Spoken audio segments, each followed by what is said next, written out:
તો પોરબંદરમાં વરસેલા અતિભારે વરસાદ બાદ હવે રોગચાળો ફાટી ન નીકળે તે માટે અત્યારથી પ્રશાસને તૈયારી પણ શરૂ કરી છે। મુખ્યમંત્રી ભૂપેન્દ્ર પટેલ અને પ્રભારી મંત્રી કુંવરજી બાવળિયાએ જિલ્લાની વરસાદી પાણીની સ્થિતિનો ચિતાર મેળવ્યા બાદ જિલ્લા કલેક્ટરને તમામ મદદની સૂચના આપી હતી।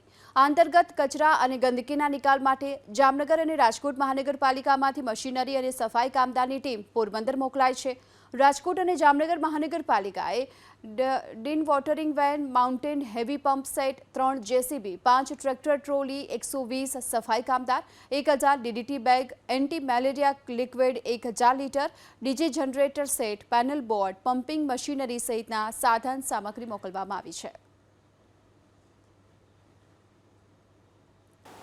છેલ્લા થોડા દિવસોથી પોરબંદર શહેર અને પોરબંદર જિલ્લામાં જે ભારે વરસાદની પરિસ્થિતિ છે, ઉપરવાસમાં પણ જે વરસાદ છે અને ઉપરવાસના જે ડેમ આવેલા છે એમાંથી પણ જે આઉટફ્લો જે આપણે ત્યાં આવી રહ્યો છે એના કારણે પોરબંદર શહેરમાં ઘણી જગ્યાએ પાણી ભરાવાના પ્રશ્નો ઊભા થયેલા હતા।